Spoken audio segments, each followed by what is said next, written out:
स्वागत है आप सभी का साइंस एंड फन पे, जहाँ पे टीचर्स आपको दिल और दिमाग दोनों से पढ़ाते हैं। तो आप सबकी बहुत सारे विशेज़ आई मेरे पास मेरे गले को लेके, और आई होप आप शायद थोड़ा-सा देख पा रहे हो कि मेरा गला अब बेहतर है। तो एंडोस्कोपी हुई मेरी और 70% तक अब जो मेरा गला है वो ठीक हो चुका है। 30% और बचा है, जिसके लिए दवाई 1 हफ्ते की और चला रखी है। But thank you so much, आप लोग इतनी सारे विशेज़ इंस्टाग्राम पे भेजते हो। बहुत सारे बच्चे तो ईमेल आईडी पे मेल करके विशेज़ को भेजते हैं। जिनके पास मेरा नंबर है वो लोग नंबर पे, जिनके पास पुराना नंबर है वो व्हाट्सएप पे लाइन लगा देते हैं। तो उसके लिए सबसे पहली बात तो यार थैंक यू सो मच। बाकी आज हमारा आखिरी लेक्चर यानी कि यूनिट्स एंड डायमेंशन का लास्ट लेक्चर है, जहाँ पे हम लोग डायमेंशनल एनालिसिस की लास्ट एप्लीकेशन करने वाले हैं, which is how to derive formula, यानी कि डायमेंशंस की मदद से हम कैसे किसी भी फॉर्मूले को डिराइव जो है वो कर सकते हैं। इससे पहले मैं आगे बढ़ूं, मेरा फ़ोन कहाँ है? हम लोग लास्ट जो लेक्चर लिया था उसमें मैंने आपको 2 होमवर्क तो दिए ही थे, उनको तो हम डिस्कस करेंगे ही। लेकिन उससे पहले हम यहाँ बात करते हैं कि बहुत सारे बच्चों ने बहुत अच्छे-अच्छे आंसर दिए थे, जैसे कि नॉस्टैल्जिक नॉमी जी ने आंसर दिए हैं। जिया अग्रवाल 5322 ने सारे क्वेश्चन के टाइम स्टैम्प बना के आंसर इन लोगों ने दिए हैं। और काजल सेन जी ने एक क्वेश्चन का आंसर दिया है। रश्मि राज जी ने आंसर दिए हैं काफ़ी अच्छे। इसके बाद बिबला देका, माय गॉड, ठीक है। इसके बाद काजल सेन जी ने एक और आंसर दिया है, फिर दूसरा भी दिया है। फिर प्रोग्राम इज जी ने बस टाइम स्टैम्प नहीं दिया है, बट आंसर दिया है। होमवर्क के आंसर दिए हैं एक्चुअली। और रश्मि राज ने बताया कि एफपीएस जो है वो लीस्ट इंपॉर्टेंट है हमारे इंडिया में। फिर कार्तिक झांगरा जी ने आंसर दिए हैं। फोगट मुनीश जी ने आंसर दिए हैं। डिटॉक्स जी ने आंसर दिए हैं। आनंद, ऐसे बहुत सारे और बच्चे हैं जो आप देख सकते हैं। मैं स्क्रॉल करता रहूँगा और आंसर आते रहेंगे। तो भाई ऐसे कमेंट सेक्शन जो हैं वो बहुत अच्छे लगते हैं, जहाँ पे सिर्फ और सिर्फ आंसर्स हों, बेकार की बातों के बजाय।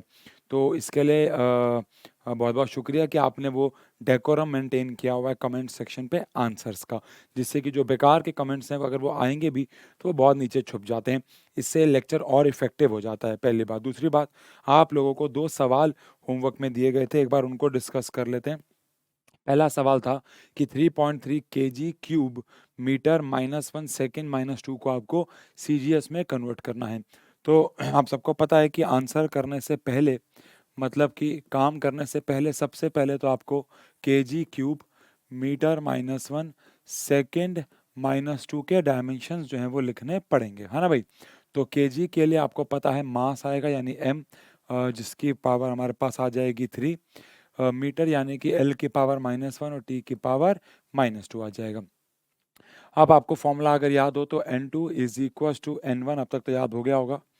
M1 अपॉन में M2 की पावर x हो जाएगा। L1 अपॉन में L2 की पावर y हो जाएगा। और T1 अपॉन में T2 की पावर z हो जाएगा। अब अच्छी बात यह है कि मैं आपको जो most of the question homework में दे रहा हूँ वो सारे कोई किताब से नहीं हैं, खुद से बने हुए हैं। तो आप गूगल भी नहीं कर सकते उनको, क्योंकि वो तो मैंने खुद से बना के दिए हैं। इसलिए अगर आपके कमेंट सेक्शन पे आंसर्स हैं और सही हैं तो इसका मतलब आपने ईमानदारी से ही काम किया है, बिकॉज आप उसे देख नहीं सकते हैं। तो गूगल या आप उसको किसी ऐप से नहीं सर्च कर सकते हैं, बिकॉज वो क्वेश्चन मेरे दिमाग, मतलब नॉट ऐसा कोई बड़ा काम मैंने कर दिया, बट हाँ वो क्वेश्चन मैंने कहीं देख के नहीं दे रहा हूँ, वो तो आप समझ ही रहे हैं। तो N1 हमारे पास आ गया 3.3। आपको याद होगा M1 L1 और T1 क्या होता है, कहाँ पे अभी हम लोग स्टैंड कर रहे हैं। तो हम केजी पे स्टैंड कर रहे हैं, हम मीटर में स्टैंड कर रहे हैं, और वहीं पे हम लोग सेकंड में स्टैंड कर रहे हैं। अपॉन में हमें जाना कहाँ है? हमें जाना है ग्राम में, हमें जाना है सेंटीमीटर में, और हमें जाना है सेकंड में।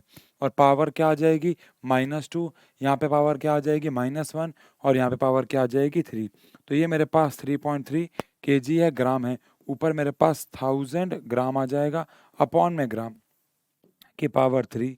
अगेन ऊपर मेरे पास 100 सेंटीमीटर है, नीचे भी मेरे पास सेंटीमीटर है, पावर -1 आ जाएगा, है ना भाई? और ऐसे यहाँ पे अगर बात करें तो ये तो कैंसिल ही हो जाएगा। इस हिसाब से अगर बात करें तो 3.3 ग्राम से ग्राम कैंसिल, ये हमारे पास 10 की पावर 3 और 3 9 हो जाएगा। तो 10 की पावर 9 इंटू में ये 10 की पावर -2 हो जाएगा। तो कुल मिला के ये आ जाएगा 3.3 इंटू में 10 की पावर 7। अब यहाँ पे सबसे ज़रूरी बात जो आपको पता है वो ये है कि मैं इसे लिखूँगा कैसे। तो केजी की जगह आ जाएगा ग्राम का क्यूब, मीटर की जगह आ जाएगा सेंटीमीटर की पावर -1 और ऐसे सेकंड की जगह तो सेकंड ही रहेगा। तो कुछ इस प्रकार से हमारा ये आंसर आ जाएगा। और अगेन बहुत सारे बच्चों ने कमेंट सेक्शन पे आंसर सही भी लिखा है, विच इज़ 3.3 इंटू में 10 की पावर 7। कईयों से 10 के पावर की गलती हुई, मैंने भी चेक किया था। कोई बात नहीं, वो चलता है, बट अब आपको समझ में आना चाहिए और 10 की पावर पर थोड़ा ध्यान देके क्वेश्चन को सॉल्व करेंगे तो गलतियाँ नहीं होंगी। ठीक है जी। अगला सवाल थोड़ा सा और अच्छा सवाल था, क्योंकि यहाँ पे जूल का स्क्वायर था और अक्सर हमने कभी जूल का स्क्वायर देखा नहीं है, बाकी तो वैसे ये ओवरऑल इजी था। अब जूल मतलब कि होता है एनर्जी, और एनर्जी के लिए होता है हमारे पास ml/t-2, है ना भाई, और उसका भी हमें स्क्वायर करना है। साथ ही साथ मीटर मतलब एल का स्क्वायर आ जाएगा, तो कुल मिला के हो जाएगा एम का स्क्वायर, एल की पावर 4 और 2 यानी कि 6 हो जाएगा, और टी की पावर -2 पहले से ही है तो ओवरऑल -4 हो जाएगी। अब यहाँ पे फॉर्मूला लगाएंगे n2 is equal to n1, m1 upon में m2 की पावर ऊपर आ जाएगा x, l1 अपॉन में l2 की पावर हमारे पास आ जाएगा y, और ऐसे ही t1 अपॉन t2 की पावर हमारे पास आ जाएगा z। तो यहाँ पे हमारे पास n1 जो है वो क्या आ जाएगा भाई, n1 आ जाएगा 5.5 इंटू में 10 की पावर -2। पिछले क्वेश्चन में मैंने आपको सिर्फ 3.3 दिया था ना, कोई 10 की पावर साथ में नहीं दी थी, इसमें 10 की पावर भी साथ में है, तो क्या हो गया भाई, है ना भाई।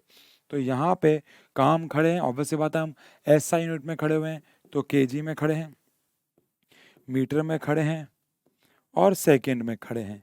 जाना कहाँ है भाई, CGS में जाना है, तो ग्राम में जाना है, सेंटीमीटर में जाना है और सेकंड में जाना है ना भाई। अब यहाँ पे अगर पावर देखें तो यहाँ पे पावर हमारे पास 2 है, यहाँ पे 6 है और यहाँ पे हमारे पास -4 है, बट ये तो कैंसिल ही हो गया है ना भाई। तो अगर मैं इसको आगे सॉल्व करता हूँ तो n2 मेरे पास आ जाएगा 5.5 इंटू में 10 की पावर मेरे पास आ गया -2, और यहाँ पे आ गया मेरे पास 1000, ऊपर ग्राम नीचे ग्राम कैंसिल हो जाएगा, इसकी पावर आ जाएगी 2, और यहाँ पे अगेन 100 की पावर आ जाएगी मेरे पास 6। तो इसको अगर मैं सॉल्व करता हूँ तो 5.5 इंटू में 10 की पावर -2, अब 1000 जो है वो हमारे पास 10 की पावर 3, 10 की पावर 3 इंटू में 2 कितना हो जाएगा 10 की पावर 6, और ये 10 की पावर 2 है, 10 की पावर 2 इंटू में 6 10 की पावर 12 हो जाएगा। तो कुल मिला के ये 5.5 इंटू में 10 की पावर, ये 10 बच गया और ये 16 हो गया, तो 10 की पावर 16 हो गया। लेकिन इसे लिखेंगे कैसे भाई, तो अगेन इसको हम लोग लिखेंगे कि 5.5 इंटू में 10 की power -2 joule square metre square हो जाएगा, 5.5 इंटू में 10 की पावर 16, जूल को मैं क्या लिख दूंगा, अर्ग्स इसका स्क्वायर, और यहाँ पे सेंटीमीटर का स्क्वायर। तो ये हमारे पास आंसर जो है वो आ जाएगा। ठीक है जी। अब आप नोटिस करो यार, तो हम आपको सिर्फ आंसर नहीं दे रहे हैं, सॉल्यूशन पूरा प्रॉपर दे रहे हैं, ताकि आपको कहीं पे डाउट ना रह जाए। ठीक है, कई बच्चे कह रहे थे कि सर ने पेड बैच शुरू कर दिया है, तो सर यूट्यूब पे, पहली बात तो पेड बैच हमारा भाई लास्ट ईयर भी चल रहा था, जिसको ना पता हो, बट वो अलग प्लेटफॉर्म पे था, बट पैसा मुझे उतना ही मिलता था, बल्कि ज़्यादा ही मिलता था, कि वहाँ के कोर्स के प्राइस बहुत ज़्यादा थे, तब भी हमने पूरी शिद्दत से आपको यूट्यूब पे पढ़ाया। तो ऐसा नहीं होता है भाई, अभी ऑडियंस कम है, अभी आप व्यूज़ देख सकते हो इन चैनल पे काफ़ी कम आ रहे होंगे, बिकॉज़ वो हर साल ऐसा ही होता है, हर साल ऐसा ही है। अभी हमारे सब्सक्राइबर रेट भी बहुत धीरे-धीरे बढ़ रहे हैं, हर साल ऐसा होता है, लेकिन जब एग्ज़ाम आएँगे आपको पता है, जो-जो बच्चे हमसे लास्ट ईयर 10th में पढ़ रहे थे, हमने इस चैनल पे एक-एक दिन में 50-50 के सब्सक्राइबर्स गेन किए, और व्यूज़ तो आप सब जानते ही हैं। तो कहने 45 के की लाइव वॉचिंग अटेन की, तो वो बात नहीं है। बात ये है कि आपको पूरी ईमानदारी से ही पढ़ाया जाएगा, ऐसी कोई बात नहीं है। हर एक क्वेश्चन का जो होमवर्क मैं दे रहा है उसका सॉल्यूशन दे रहा हूँ मैं प्रॉपर तरीके से, तो वो आपको समझना, ठीक है। तो आज हम लास्ट एप्लीकेशन पे चलते हैं, और वो है टू डिराइव फॉर्मूले, और ये हमारी काफ़ी इम्पॉर्टेंट एप्लीकेशन है, थर्ड एप्लीकेशन, टू डिराइव फॉर्मूले। अब हम लोग डायमेंशनल एनालिसिस की मदद से फॉर्मूलों को भी डिराइव कर सकते हैं। कैसे कर सकते हैं भाई? तो आंसर है, इसके मैं आपको पहले कम से कम 3 क्वेश्चन कराऊँगा, मतलब टोटल 3 ही क्वेश्चन करेंगे आज हम। लेकिन 3 क्वेश्चन होने के बाद आप ये जज करना कि आपको चीज़ें समझ में आ रही हैं या नहीं आ रही हैं। पहले क्वेश्चन में नहीं आएँगी। 99% बच्चों को अगर आप ये टॉपिक पहली बार पढ़ रहे हो फर्स्ट टाइम और ये आपके जीवन का पहला क्वेश्चन है, तो 99% बच्चों के मन में डाउट होगा कि ये क्या हो रहा है। फिर सेकंड क्वेश्चन में आप कहोगे अरे! और थर्ड तक आते-आते आपको मज़ा आ जाएगा, ठीक है जी? तो 3 क्वेश्चन तक कम से कम हम लोग वेट करेंगे। चलिए, तो यहाँ पे हमारे पास क्वेश्चन 1 आता है। बहुत सिंपल सा क्वेश्चन लेते हैं। एक ऐसा फॉर्मूला लेते हैं जिसका आपको पहले से ही फॉर्मूला आता है, ठीक है जी? जैसे कि काइनेटिक एनर्जी। तो इफ इसमें क्वेश्चन कैसे आएँगे बताता हूँ। If kinetic energy depends on mass of body and its velocity, then derive its formula, then derive its formula dimensionally. तो आपको इसका फॉर्मूला जो है वो डायमेंशनली डिराइव करना है। अब हमेशा इन टाइप के क्वेश्चंस के अंदर आपको एक चीज़ का फॉर्मूला डिराइव करना होगा। जैसे कि यहाँ पे आपको काइनेटिक एनर्जी का फॉर्मूला डिराइव करना है और साथ ही साथ ये गिवन होगा क्वेश्चन में ही कि वो किन-किन चीज़ों पे डिपेंड करता है। जैसे कि यहाँ पे बोल रखा है कि वो मास पर डिपेंड कर रहा है और साथ ही साथ बोल रखा है कि वो वेलोसिटी पे भी डिपेंड कर रहा है। अब जब आप फॉर्मूला डिराइव कर रहे हो, तो ये ऑब्वियस सी बात है, आपको फॉर्मूला नहीं आता होगा क्योंकि आप उसकी डेरिवेशन कर रहे हो। अब हो सकता है आप में से कुछ बच्चों को काइनेटिक एनर्जी का फॉर्मूला आता हो और हो सकता है कुछ को ना आता हो। लेकिन अभी के लिए जिनको नहीं आता है तो बहुत बढ़िया, जिनको आता है वो भी भूल जाओ। बिकॉज़ हम फॉर्मूला डिराइव करने जा रहे हैं, तो हमें ऐसा बिहेव करना है कि हमें फॉर्मूला नहीं आता है, ठीक है जी? तो सबसे पहले हम लेट कर लेंगे कि पावर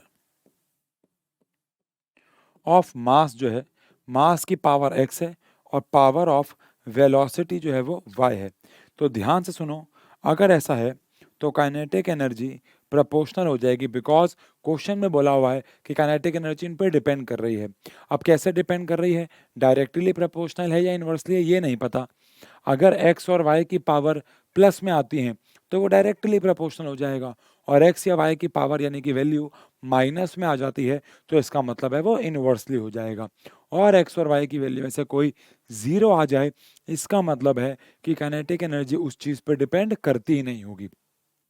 तो फिलहाल अगर ऐसा है तो काइनेटिक एनर्जी डिपेंड कर रही है मास पे और वेलोसिटी पे। तो मास की पावर हमने x मान ली है और वेलोसिटी की पावर हमने y मान ली है।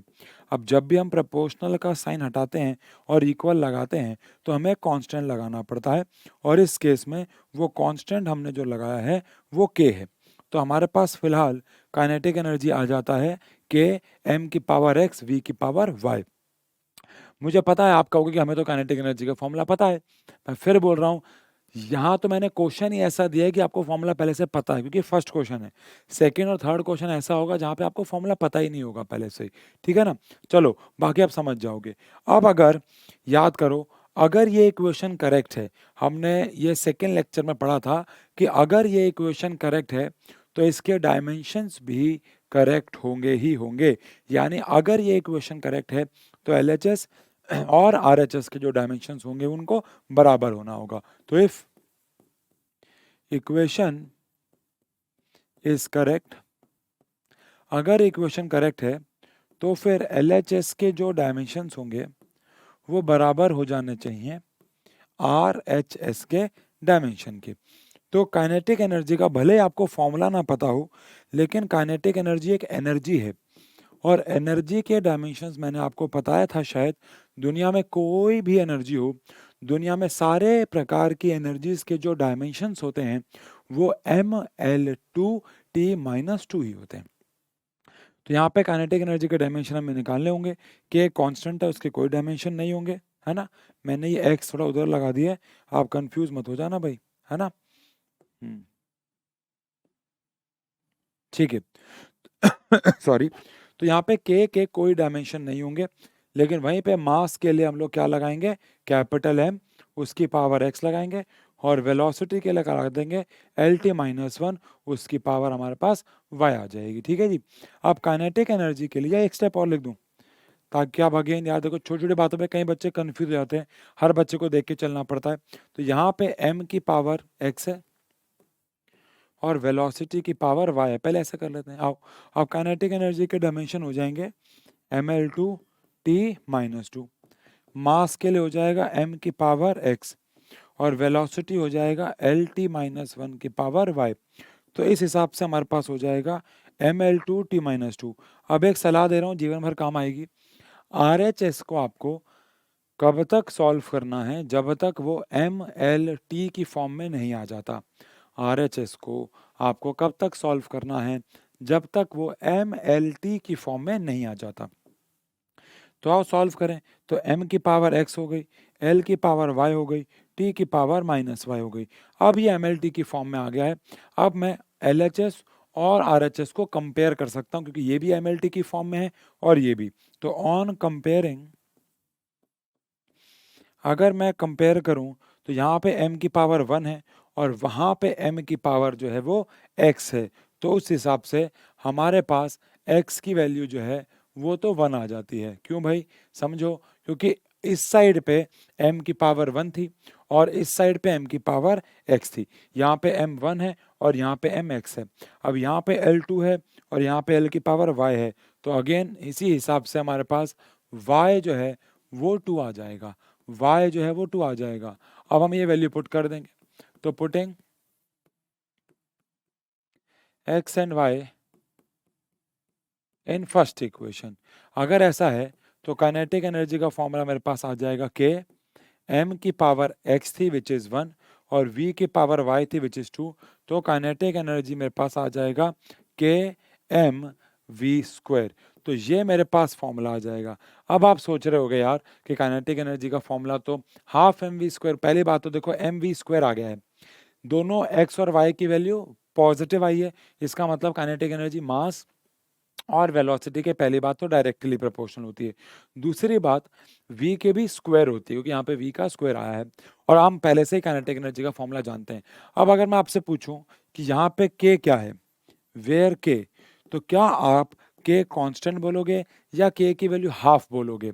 तो आंसर अगर आप हाफ बोलोगे तो वो गलत हो जाएगा, क्योंकि हाफ तो हमें पता है कि होती है, इस डेरिवेशन से k की वैल्यू हाफ नहीं आई है, समझना बात को।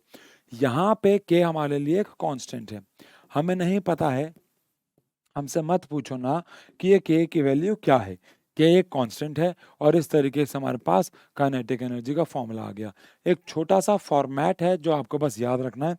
सबसे पहले जो भी क्वांटिटी जिसका फॉर्मूला डिराइव करना है वो किस किस पे डिपेंड करती है, गिवन होगा। तो उनकी पावर एक्स वाई मान लो, 3 है तो जेड मान लो, 3 से ऊपर नहीं आएंगे फिलहाल। तो kinetic energy proportional to m की पावर x v की पावर y हो गया। x और y पॉजिटिव भी हो सकते हैं, नेगेटिव भी हो सकते हैं। तो काइनेटिक एनर्जी इक्वल टू के एम वी की पावर m की पावर x v की पावर y आ गया। फिर LHS और RHS के डायमेंशन निकाल के इसको MLT लिखा, इसको भी MLT तक सॉल्व किया, फिर कंपेयर कर लिया, यहाँ से आपको पावर मिल जाएंगे और वैल्यू को पुट कर दिया। समझ गए?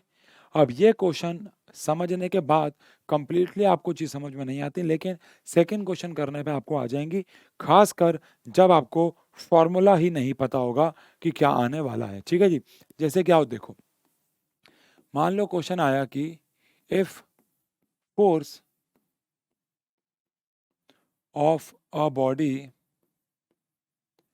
Depends on power and velocity, derive its formula dimensionally। तो derive its formula dimensionally, हमें फोर्स का एक formula which is mass into acceleration तो पता है, लेकिन यहाँ पे हमें फोर्स का एक बिल्कुल नया फॉर्मूला बोला गया है कि भैया फोर्स किस पर डिपेंड कर रही है। फोर्स डिपेंड कर रही है एक तो पावर पे और एक वेलोसिटी पे। अब आप में से मोस्ट ऑफ द बच्चों को फोर्स का फॉर्मूला पावर और वेलोसिटी के टर्म्स में नहीं आता होगा। अनटिल अनलेस स्कूल में पढ़ा है तो अलग बात है, बट 10th तक हम लोगों ने फोर्स का फॉर्मूला पावर और वेलोसिटी के टर्म में नहीं पढ़ा है।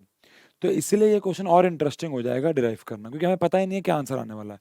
बट सबसे पहला काम होगा कि हम लेट करेंगे कि पावर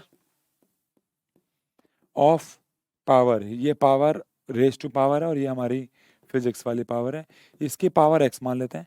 तो पावर ऑफ पी बोल देता हूँ मैं ताकि आप कंफ्यूज ना हो। तो पावर ऑफ पी जो है वो एक्स है, और ऐसे ही पावर ऑफ वेलोसिटी जो है वो वाई है। ठीक है जी। अगर ऐसा है तो हमारी जो फोर्स है वो डायरेक्टली प्रोपोर्शनल हो जाएगी पी की पावर एक्स के और वी की पावर वाई के। इस हिसाब से फोर्स इज इक्वल टू के टाइम्स पी की पावर एक्स हो जाएगा और वी की पावर वाई हो जाएगा। अब आप बताओ मुझे एक्स और वाई की वैल्यू क्या आने वाली है। आंसर नहीं पता। कैसे पता होगा? क्योंकि आपको आज तक पावर का फॉर्मूला, सॉरी फोर्स का फॉर्मूला मास इनटू एक्सेलरेशन पता है, लेकिन पावर के और वेलोसिटी के टर्म में नहीं पता है ना।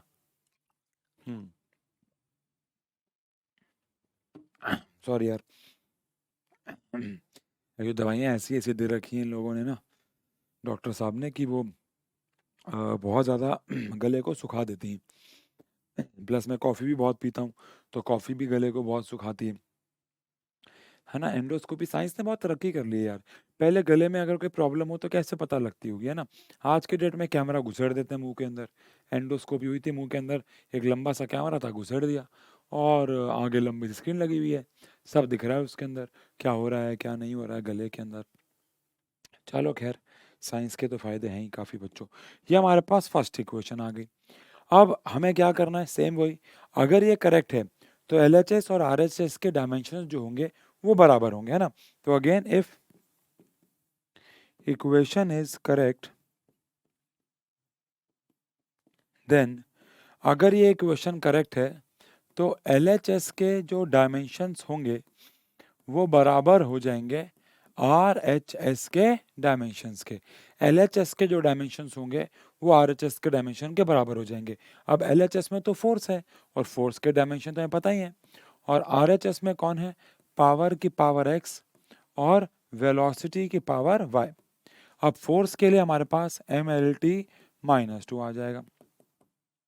पावर तो आपको पता ही है क्या होता है, वर्क डन अपॉन टाइम। तो उस हिसाब से एम एल टू टी -3 हो जाता है, इसकी पावर एक्स, और ये एल टी -1 की पावर वाई। अब मैंने आपको क्या सलाह दी कि आपको एल एच एस को कब तक सॉल्व करना होता है, जब तक वो एम एल टी की फॉर्म में ना आ जाए तब तक सॉल्व करते रहना है। तो यहाँ पे एम की पावर एक्स, एल की पावर यहाँ से 2x प्लस वाई आ जाएगी, और t की पावर यहाँ पे -3x -y आ जाएगी। डन है। अब कंपेयर करेंगे अगर, तो ऑन कंपेयरिंग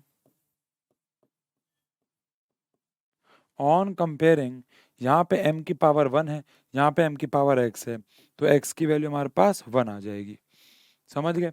और यहाँ से अगर मैं कंपेयर करूँ तो l की पावर 1 है, यहाँ पे l की पावर 1 है, और यहाँ पे l की पावर 2x प्लस वाई है। अब अगर मैं इसको सॉल्व करता हूँ तो x की वैल्यू 1 आ चुकी है, तो ये 2 -1, तो कुल मिला के y की वैल्यू -1 आ जाएगी। अब माइनस का मतलब क्या हो गया भाई, कि वो इन्वर्सली प्रोपोर्शनल हो गया, है ना भाई। अब x और y की वैल्यू को हम फर्स्ट इक्वेशन में पुट कर देंगे। तो putting x and y in first equation, तो हमारे पास फोर्स का फॉर्मूला आया था कि पावर की power x which is 1 and velocity की पावर y विच इज -1। अब -1 का मतलब होता है कि वो डिवाइड में है, तो एक्चुअली हमारे पास फॉर्मूला आ गया फोर्स का पावर अपॉन में वेलोसिटी, और यहाँ पे ये जो k है अगेन वो एक कांस्टेंट है। अब इस कांस्टेंट की वैल्यू क्या है हमें नहीं पता है, इससे हमें आया ही नहीं है वैल्यू। तो भैया ये एक इसकी लिमिटेशन है। डायमेंशनल एनालिसिस की मदद से फॉर्मूलों को डिराइव करने का एक प्रॉब्लम तो है, एक लिमिटेशन तो है, कि इससे आपको कांस्टेंट्स की वैल्यू नहीं मिल पाती है, बट ओवरऑल फॉर्मूला बाकी सारा मिल जाता है। ठीक है जी। अब आपके मन में हो सकता है एक सवाल चल रहा हो जो कि बहुत वाजिब सवाल होगा कि हम क्या सिर्फ 2 ही वेरिएबल कर सकते हैं? क्या 3 के साथ भी क्वेश्चन आ सकता है? तो आंसर है बिल्कुल आ सकता है 3 के साथ भी क्वेश्चन। 3 के साथ क्वेश्चन आएगा और एक बहुत अजीब चीज़ मैं आपको दिखाऊँगा कि ऐसा भी हो सकता है कि हमें क्वेश्चन में तो बोल रखा हो कि वो चीज़ एक पर्टिकुलर क्वांटिटी पे डिपेंड करती है, बट क्या पता जब हम डिराइव करें तो पता लगे वो नहीं करती और उसकी पावर 0 आ जाए, ठीक है जी? तो ऐसा भी हो सकता है। फिलहाल मैं आपको एक क्वेश्चन दे रहा हूँ। ये काफ़ी फेमस क्वेश्चन है, एग्ज़ाम में काफ़ी बार ये क्वेश्चन देखा गया है, काफ़ी फेमस क्वेश्चन है और ये एनसीईआरटी का ही सवाल है कि if time period of pendulum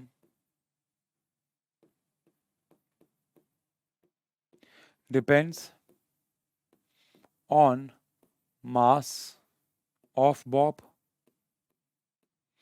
length of pendulum and acceleration due to gravity and acceleration due to gravity derive its formula। आपको इसका फॉर्मूला जो है वो डिराइव करना है। किसका फॉर्मूला डिराइव करना है भाई? टाइम पीरियड ऑफ पेंडुलम का, ठीक है जी। और यहाँ पे जो टाइम पीरियड ऑफ पेंडुलम है वो बोला गया 3 चीज़ों पर डिपेंड करेगा, mass of the bob, length of the pendulum and acceleration due to gravity, जिसको हम छोटे जी से दिखाते हैं, ठीक है जी। आओ चेक करते हैं कि ये कर भी रहा है कि नहीं। सबसे पहले तो लेट कर लेते हैं कि पावर ऑफ मास जो है वो x है, इसी हिसाब से पावर ऑफ लेंथ जो है वो y हो जाएगा और यहाँ पे तीसरी चीज़ भी है, power of acceleration due to gravity, जो कि हमारे पास z हो जाएगा। अब ये 3 चीज़ें आ गई हैं यहाँ पे, ठीक है जी। तो कोई बात नहीं, आ गई हैं तो इसका मतलब ये हो गया, जो टाइम पीरियड है, टाइम पीरियड को हम कैपिटल T से दिखाते हैं, वो प्रोपोर्शनल हो जाएगा m की पावर x के, l की पावर y के और g की पावर z के। यहाँ पे अगर मैं इक्वल का साइन लगाता हूँ तो मुझे कांस्टेंट लगाना पड़ेगा। अगेन m की पावर x, l की पावर y और g की पावर z के। तो ये हमारे पास फर्स्ट इक्वेशन आ जाएगी, ठीक है जी। अगेन सेम प्रोसेस है, क्या करना है बताओ, आप मन में बता दो अपने, मैं सुन लूँगा। वेरी गुड, बिल्कुल ठीक कह रहे हो। और क्या कह रहे हो कि हमें एलएचएस, अगर ये क्वेश्चन करेक्ट है तो एलएचएस और आरएचएस के डायमेंशन बराबर होंगे, है ना भाई। If equation is correct then, अगर ये इक्वेशन करेक्ट है तो एलएचएस के जो डायमेंशंस हैं वो आरएचएस के बराबर हो जाएंगे। अब एलएचएस में तो हमारे पास टाइम ही है और टाइम के लिए डायमेंशन तो ऑब्वियस बात है टी होते हैं, या कह लो m0 l0 t होते हैं, है ना भाई। और आरएचएस में हमारे पास कांस्टेंट है तो हटा दो, m की पावर x हो जाएगा, l मतलब लेंथ है तो l की पावर y हो जाएगा और g मतलब एक्सेलरेशन है तो lt-2, एक्सेलरेशन के लिए lt-2 की पावर z हो जाएगा। अब हमें LHS को तो ऐसे ही छोड़ना है, लेकिन RHS को कब तक सॉल्व करना है? जब तक कि MLT की फॉर्म में नहीं आ जाता। तो यहाँ पे हमारे पास आ गया m की पावर x, l की पावर y प्लस z आ जाएगा, y प्लस z आ जाएगा और t की पावर हमारे पास, सॉरी, t की पावर हमारे पास -2z आ जाएगा। अब क्या करना है? बहुत सिंपल है, अब आपको कंपेयर करना है ना भाई। तो ऑन कंपेयरिंग, एक बड़ा ही दिल दहला देने वाली, मतलब नॉट दैट दिल दहला देने वाली, बट एक बड़ी दिल दहला देने वाली चीज़ आपको दिखेगी कि m की पावर 0 है और m की पावर x है। तो x तो हमारे पास पहली बात तो 0 ही आ गया, x हमारे पास क्या आ गया भाई? 0 आ गया। इसका सिर्फ और सिर्फ ये मतलब है कि क्वेश्चन में हमें ये तो बोल रखा था कि टाइम पीरियड मास पर डिपेंड करता है, बट एक्चुअली में वो नहीं करता है। कंफ्यूज करने के लिए दे रखा था, बोल दो जैसे मर्जी दे रखा था, बट वो नहीं डिपेंड करता है। सिंपल सा लॉजिक ये है। अब यहाँ पे t की पावर पहले हम कंपेयर करेंगे, बिकॉज हमारे पास अगर मैं l करूँगा तो ना मेरे पास y है ना मेरे पास z है। तो t की पावर यहाँ पे हमारे पास 1 है और यहाँ पे t की पावर हमारे पास -2z है। तो t की पावर 1 है और यहाँ -2z है। तो कमाल की बात यह है कि z की वैल्यू हमारे पास माइनस हाफ आ जाएगी। इसका मतलब ये है कि पावर हाफ में भी आ सकती है, क्योंकि भाई हाफ का मतलब अंडर रूट होता है। नहीं पता तो लिख लो कहीं पे, पता ही होगा मोस्ट ऑफ दी बच्चों को, पावर हाफ का मतलब अंडर रूट होता है। तो अंडर रूट में भी तो फॉर्मूले होते हैं, ठीक है।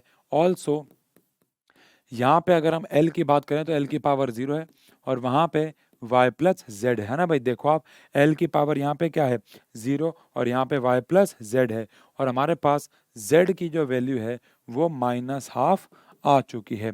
तो उससे कुल मिला के y की जो पावर है वो हमारे पास, y की जो वैल्यू है हमारे पास, वो हाफ आ जाएगी। डन है। कोई सिंपल, कोई ऐसा मुश्किल तो है नहीं, बस अब इसकी वैल्यू पुट करते हैं, खेल खत्म कर देते हैं। तो भाई putting x, y and z in first equation. तो फर्स्ट इक्वेशन क्या थी भाई, टाइम रेजो के m की पावर x, l की पावर y और g की power z, which is minus half. तो यहाँ से जिसकी पावर 0 है उसको तो हम हटा ही देते हैं, हट गया वो। अब यहाँ पे l की पावर हाफ है, ये माइनस हाफ का मतलब होगा कि ये कहाँ चला जाएगा, नीचे चला जाएगा, तो g की पावर हाफ हो जाएगा। इस हिसाब से के L की पावर अपॉन G की पावर दोनों हाफ हैं, तो होल हाफ लिख सकता हूँ, और हाफ का मतलब अंडर रूट होता है। तो टाइम बड़ा आ गया under root L by G. Time period का फॉर्मूला आ गया under root L by G. तो इस प्रकार से हमारा जो काम है, सॉरी, वो खत्म हो जाता है कि फॉर्मूले हमने डिराइव करने सीख लिए। पावर हाफ का मतलब अंडर रूट हो गया। तो इस क्वेश्चन से आप दो बातें सीखे, एक्चुअली तीन बातें सीखे, कि तीन वेरिएबल भी आ सकते हैं, पहली बात। दूसरी बात, पावर 0 भी आ सकती है। तीसरी बात, पावर हाफ में भी आ सकती है, फ्रैक्शन में भी आ सकती है। हाफ आएगी तो अंडर रूट हो जाएगा, कोई फ्रैक्शन में आएगी तो वैसे ही छोड़ देंगे। तो इस प्रकार के क्वेश्चन भी आपको एग्जाम में मिल सकते हैं, और ये तो एनसीईआरटी का ही एग्जाम्पल है, ठीक है जी। तो ये हमारा क्वेश्चन है। अब इसके ऊपर मैं आपको दो क्वेश्चन होमवर्क में दे देता हूँ। अब जब हम अगले लेक्चर में मिलेंगे तो आप बस पता नया चैप्टर करेंगे, तो इन दोनों क्वेश्चन के आंसर जो हैं वो मैं फाइनल लिख के ले आऊँगा, ताकि हम अगले चैप्टर में कंफ्यूज ना हो जाए, ठीक है ना। बट दोनों ही क्वेश्चन बहुत सिंपल दे रहा हूँ। पहला क्वेश्चन लिख लो, लिख दूँ या लिख ही देता हूँ, चलो पहला क्वेश्चन लिखते हैं। क्वेश्चन है कि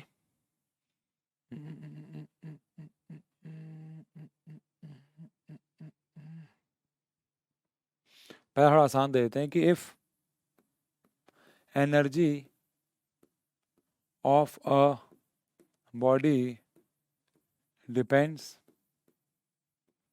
on mass, acceleration due to gravity, and height of object, derive its formula. Derive its formula. ठीक है। अगला सवाल थोड़ा सा बढ़िया देता हूँ। If speed of sound, speed of sound मतलब स्पीड, तो स्पीड के डायमेंशन वही LT - 1। If speed of sound depends on tension, tension का मतलब फोर्स ही होता है, एक प्रकार की फोर्स होता है, तो घबरा मत जाना। Depends on tension, mass and length, again derive it's formula. ठीक है जी, इसका फॉर्मूला जो है वो आपको डिराइव करना होगा। डन है। तो ये काम आपको घर से करके रखना है। अगली क्लास में पहले इनके आंसर चेक करेंगे, फिर हमारे नए चैप्टर पर चलेंगे, which is motion in a straight line. तो ये चारों लेक्चर ढंग से देख लीजिए। इसके ऊपर अगर आप बोलोगे तो मुझे कमेंट सेक्शन में बता देना कि मैं नया चैप्टर शुरू करूं या इसके क्वेश्चंस कराऊं। कमेंट सेक्शन में बता देना, जैसा आप बोलोगे वैसा कर लेंगे। बाकी तो ओके, मिलते हैं अगले लेक्चर में, तब तक के लिए thank you so much. Thank you.